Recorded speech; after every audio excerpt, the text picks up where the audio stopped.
आज है 30 जनवरी और हम आज के करंट अफेयर शुरू करते हैं। पहली न्यूज़ है निकोबार से। वहाँ एक सेमी पैरासिटिक प्लांट मिला है जिसका नाम है सेप्टेमेरांथस। ठीक है, ये सेमी पैरासिटिक है क्योंकि ये फोटोसिंथेसिस कर सकता है, फ्लावरिंग प्लांट है, पर इसे एक होस्ट चाहिए होता है। ये किसी होस्ट पे ही रह के ऐसा करता है। ठीक है, उसके बाद है इंडिया ओमान का 10th joint military cooperation committee की बैठक होगी। लास्ट टाइम ये 2018 में हुआ था ओमान में। ठीक है, इंडिया ओमान 3 एक्सरसाइजेस करते हैं बायलैटरल। ठीक, एक नेवी की, एक मिलिट्री की और एयरफोर्स की। नेवी की असम अल बहार, मिलिट्री की अल नगा और एयरफोर्स की ईस्टर्न ब्रिज। और 2018 में ही ओमान ने इंडिया को स्ट्रेटेजिक एक्सेस दिया था दुकम पोर्ट पे। स्ट्रेटेजिक एक्सेस में मतलब इंडिया को मिलिट्री एक्सेस भी था और लॉजिस्टिक भी। मतलब अगर इंडिया चाहे तो वहाँ अपनी सेना रख सकता है। ऐसा ऐसा एक और पोर्ट है चांगी, जो सिंगापुर का है। वहाँ पे भी इंडिया को स्ट्रेटेजिक एक्सेस है।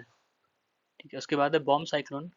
बॉम्ब साइक्लोन एक तरह का ही साइक्लोन होता है जिसमें एयर प्रेशर बहुत मतलब एटमॉस्फेरिक प्रेशर तो बहुत जल्दी डिक्रीज करता है। ठीक है, और वहाँ पे ब्लिजार्ड होते हैं। ब्लिजार्ड मतलब बर्फीली हवा जिसको कहते हैं। ये नॉर्मली सब पोलर एरियाज में होता है। हवाएं जो है पोलर से सब पोलर एरियाज में आती हैं और वहाँ काफ़ी बर्फबारी होती है। ठीक है, ऐसा यूएस में आपको अक्सर सुनने में आता होगा, जो उनके ईस्टर्न के इलाके हैं। ठीक है, न्यूयॉर्क और ये सब जो हैं, शिकागो न्यूयॉर्क वगैरह एरियाज जो हैं उधर। और वो एरिया पड़ता है नॉर्थ वेस्ट अटलांटिक में। ठीक है,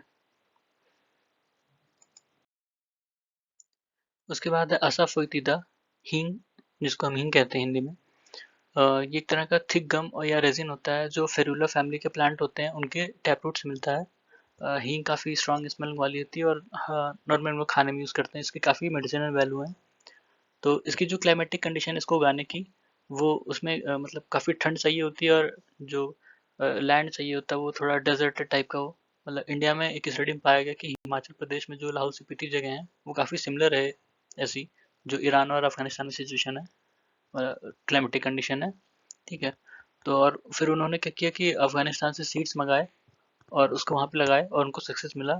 ये एक है इंस्टीट्यूट ऑफ हिमालयन बायोटेक्नोलॉजी, उसने लगाया था। CSIR की ही ये संस्था है और इसमें इनकी हेल्प की थी national bureau of plant genetic resources ने।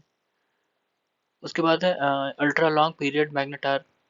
ठीक है, ये एक तरह का न्यूट्रॉन स्टार होता है।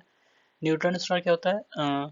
जब कोई स्टार जिसका मास चंद्रशेखर लिमिट क्रॉस कर जाता है। चंद्रशेखर लिमिट मतलब 1.4 टाइम्स मास ऑफ द सन। जब उसको उससे ज़्यादा किसी स्टार का मास होता है तो वो एक्सप्लोड करता है। उसको कहते हैं सुपरनोवा एक्सप्लोजन। उसके और वो एक्सप्लोड करने के बाद न्यूट्रॉन स्टार बनता है। ठीक है, कुछ न्यूट्रॉन स्टार होते हैं वो बहुत तेज स्पिन करते हैं, इसलिए वो हमें लगता है कि जैसे पल्सेट कर रहे हैं, मतलब ऑन ऑफ उनका ऐसा दिखता है। ठीक है, ब्लिंक कर रहे हैं मुझे ऐसा लगता है। उसको पल्सार कहते हैं, पल्सेटिंग स्टार, पल्सार्स। ठीक है, लेकिन ये जो अल्ट्रा लॉन्ग पीरियड मैग्नेटार हैं, ये इनकी जो है स्पिनिंग उतनी तेज नहीं है, ये काफ़ी स्लो हैं। हाँ, पर ये हाईली मैग्नेटाइज है। न्यूट्रॉन स्टार जो है वो काफ़ी डेंस होते हैं, मतलब यूनिवर्स के सबसे डेंसेस्ट ऑब्जेक्ट्स में एक होते हैं, क्योंकि इनका जो डायमीटर काफ़ी कम है, 12 किलोमीटर। लेकिन इनका जो मास होता है वो लगभग लगभग सन के बराबर ही होता है। ठीक है, तो ये काफ़ी डेंस होते हैं और इनकी मैग्नेटिक फील्ड भी काफ़ी स्ट्रांग होती है। ठीक है, तो दो चीज़ें होती हैं, एक न्यूट्रॉन स्टार, एक वाइट डॉर्फ। वाइट डॉर्फ तब बनता है जब कोई स्टार है, उसका जो मास है वो चंद्रशेखर लिमिट से कम हो, मतलब 1.4 टाइम्स मास ऑफ द सन से कम हो। तो जब वो एक्सप्लोड करता है तो वो व्हाइट डॉर्फ बनता है।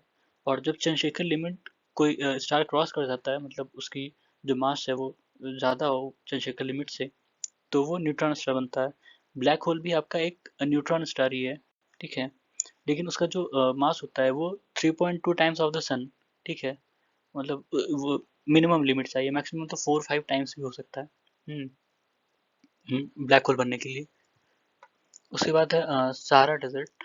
सहारा डेजर्ट आपका अल्जीरिया में भी है। अल्जीरिया में एक जगह है एन सेफ्रा, इसको गेटवे ऑफ सहारा भी कहते हैं। ये एटलस माउंटेन के पास है, एटलस माउंटेन के किनारे किनारे कह सकते हैं। और यहाँ एक वो देखने को मिला फिनोमेना कि ये जो है वहाँ डेजर्ट भी है और उसके ऊपर जो है आइस शीट्स अभी विंटर्स में, ठीक है, विंटर्स में वहाँ आइस शीट्स मिली हैं क्योंकि बहुत ठंड है शायद इसलिए। और ऐसा पिछले 50 सालों में 4 बार देखने को मिला वहाँ पे। उसके बाद BSTX, ये यूएसए की 17th स्टॉक एक्सचेंज है। ये एक जॉइंट वेंचर है बॉस्टन बेस्ड जो BOX एक्सचेंज है और एक कंपनी है T0, ठीक है, T0। उसके बाद इंडिया डेब्ट रेजोल्यूशन कंपनी लिमिटेड, ये आजकल न्यूज़ में है क्योंकि अभी इसको ऑपरेशनल किया गया है। उसके इसके चेयरमैन हैं दिवाकर गुप्ता और मैनेजिंग डायरेक्टर मनीष मखारिया। उसके बाद पंडित जसराज जी की मृत्यु काफ़ी पहले हो चुकी है पर न्यूज़ में है क्योंकि अभी इनके बेटे ने एक इन्हीं के नाम पे इंस्टीट्यूट खोला है।